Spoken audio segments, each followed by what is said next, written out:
March 13th, 1997 in Phoenix, Arizona. That night, residents of the city looked to the sky as strange lights hovered over the city, becoming one of the biggest mass sightings of something in the skies in history, with footage captured and eyewitness testimony suggesting that what was above them was not of this world. But was it really the Air Force dropping flares as they want you to believe? Or was there something else in the skies that night?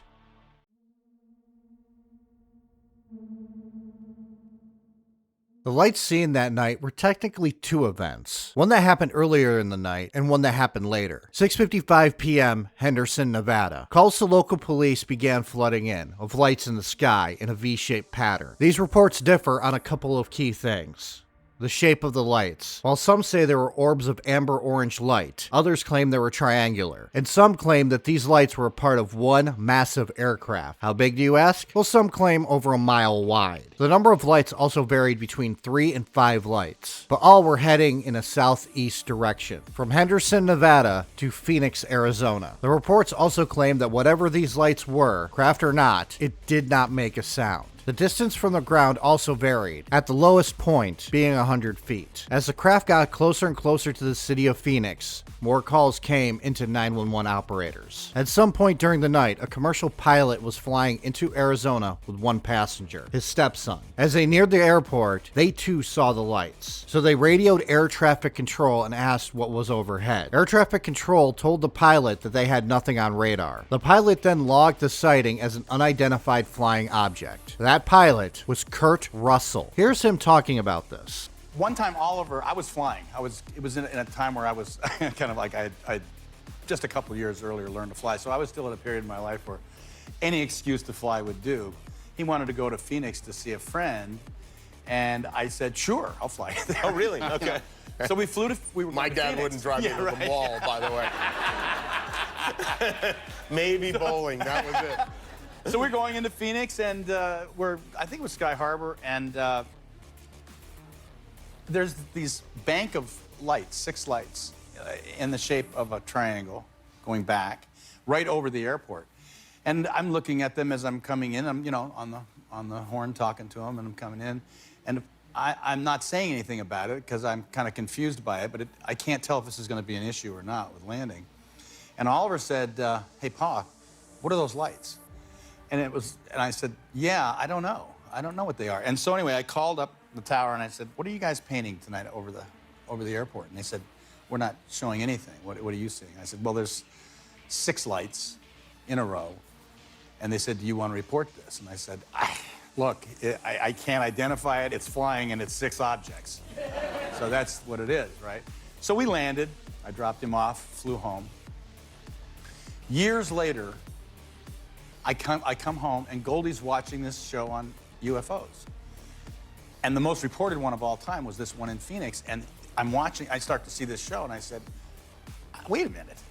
That's the night Ollie and I were landing in Phoenix. I remember that.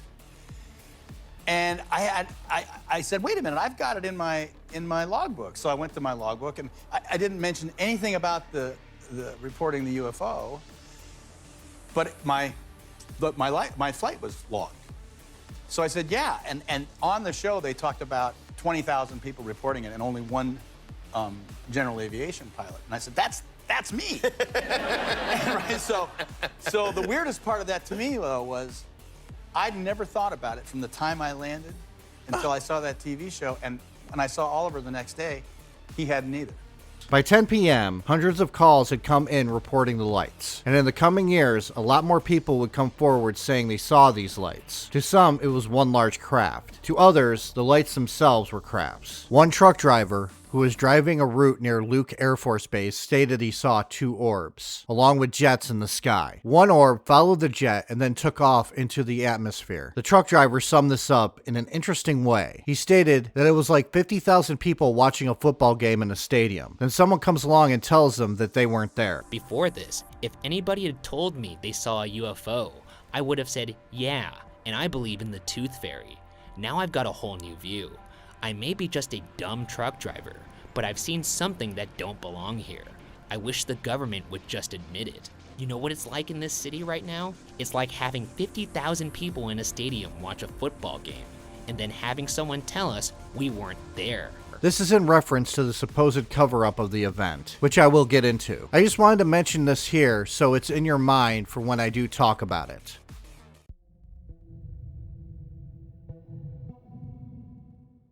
It took a bit before this event was covered. It happened in March, and the first time it was even mentioned on the national news was in June. During this time, Frances Barwood, a city councilwoman, was inundated with calls asking about it. So she brought it up in a May 6th council meeting. When she asked the question, she was met with silence and awkward stares. Later, she was pulled aside by a city manager and told that she shouldn't have asked that question, which makes me wonder why. It isn't as though she thought this stuff was real. She was doing her job as a councilwoman. People were calling her to figure out if there was an explanation for the lights in the sky. So she inquired about it because she was worried it was a public safety issue. And this woman ended up getting picked on, including a cartoon in the paper of her with a light switch on her head and a pin on her blouse that read, "I love UFOs," with the caption, "Those mysterious lights over Phoenix. They're on, but nobody's home." She was also bullied in the office. People put signs on her picture in the hallway, handing out fake business cards that read, "Speak into the tinfoil, I will hear you," which is messed up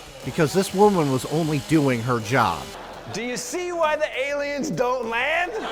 She wasn't out there demanding that it was a UFO that people saw. She asked if this was going to be investigated. She went as far as to write a letter to Senator John McCain asking him to help kickstart an investigation. He did receive the letter. He wrote back that he would pass it on to the National Archives and left it at that. He did make sure not to tell the National Archives that the request came from a city councilwoman. But yeah, this request was just stored away and forgotten about. It seemed the city council and the Arizona government didn't want to look into this. It pretty much sat with no answers. The Arizona government didn't want to look into it, the US government didn't want to look into it, the Air Force didn't want to look into it. That was until a USA Today article on June 18th, 1997, when the world finally found out about this case. So you would think that because this is now national news, the Arizona state government would take into looking into it a little bit seriously. And you would be wrong. Governor Fife Symington, and yes, that is his real name, held a press conference, one where he would state that he knew who was responsible for the incident. And now I'll ask Officer Stein and his colleagues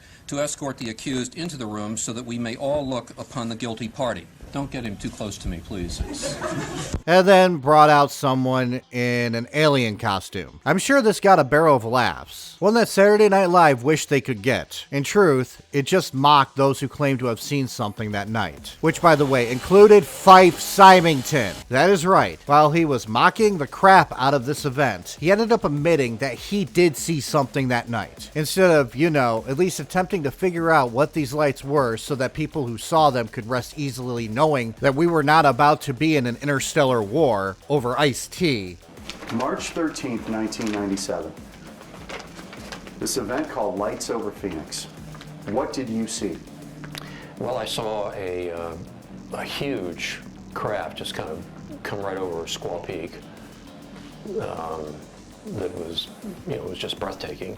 And I'm not sure about the date. You've got a better memory March for the dates 13th. than I do. That unquestionably it was a UFO, which means unidentified flying object. Right. Doesn't mean we're being visited. Well, it's nothing like anything I've ever seen. And you're an Air Force guy. Yeah, and a pilot. Got a lot of hours flying.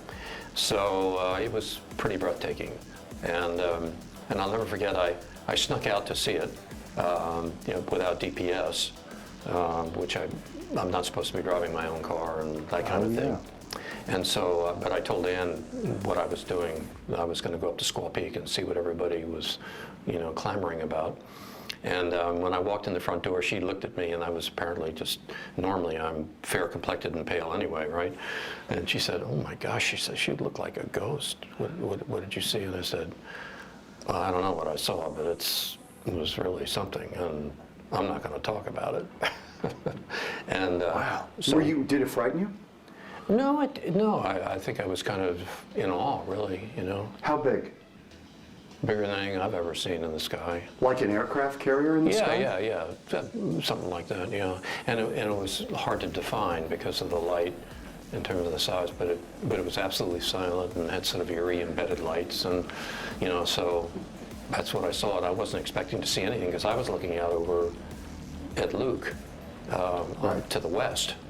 And And then all of a sudden, these people in the park area just on the west side of 51, there were a bunch of people there. Everybody said, "Oh, look at that." And we turned around, and this thing was coming from the northwest, traveling to the southeast. So the question becomes, why were all these government entities so hardcore against investigating this event? Was there a reasonable explanation for these lights? Is the explanation that did come out just an example of a massive cover-up?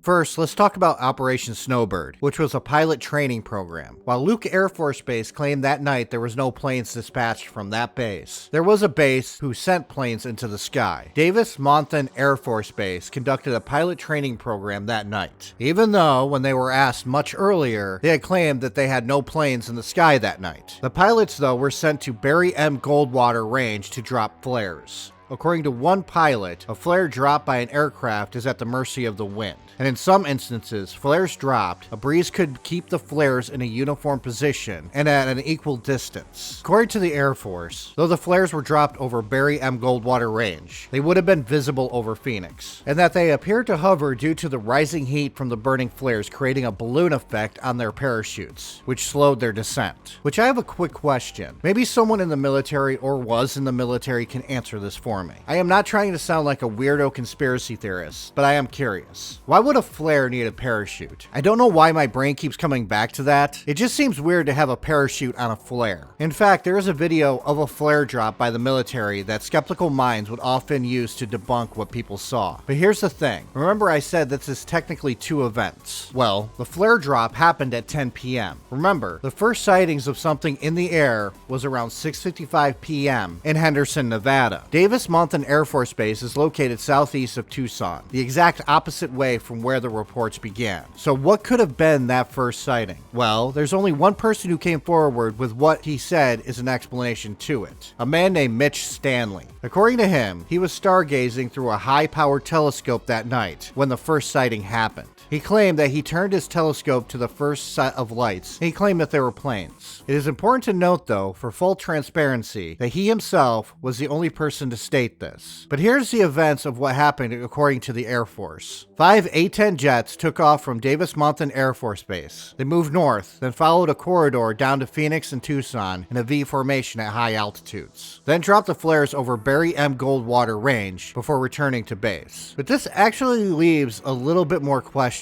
Well, at least in my mind. I have seen planes in the air at night. They're pretty distinct. While at a distance, a plane can look like it's flying silently at night, you can kind of tell it's at high altitudes. They are tiny dots of light that blink and move slowly. What people are describing is a solid light. Large, glowing, steady light that looked like it was closer to the ground than at high altitude. If these were A-10s, why were their lights so bright enough for people to see them and wonder what they are? Why do people claim that it was one massive solid object? I get this was at night, and light can distort what is behind it. But if these were planes at high altitudes, you would only be able to see the blinking light. Was it people's imaginations getting the better of them? While at high altitude, it seems planes are moving slower than what they actually are. But I did do some research on something else. From Henderson, Nevada to Phoenix, Arizona, the commercial flight time is 42 minutes. I understand that jets are faster than commercial airplanes, but I don't know anyone who could tell me how faster a jet is to a plain old plane. So I used what was available, which is Google, which I searched Henderson, Nevada to Phoenix, Arizona flight times. So if they started this run at 6:55 p.m., they would have been over Phoenix at 7:37 p.m. According to the Air Force, the A-10 jets flew over Tucson before heading to drop the flares over the Barry M. Goldwater Range. I could not find the calculations on how long of a flight that would be, but the flight time from Phoenix to Tucson on a commercial flight is 50 minutes, which would mean the A-10s would have made it to Tucson if flying at a commercial speed at 8:27 p.m., which the lights were seen well before then. My point is simple. At what time did the jets take off from Davis-Monthan Air Force Base? How fast were the jets traveling? And would it match up with the first sighting in Henderson all the way up to 10 p.m. that night? Remember, according to the military, they dropped their flares around 10 p.m. But according to witnesses, these lights were seen over Phoenix well before then. I am not saying that these debunk the narrative the Air Force gave us. I'm just wondering if the logs of these flights match up. If anyone who was or is in the Air Force that can answer these, I will greatly appreciate it.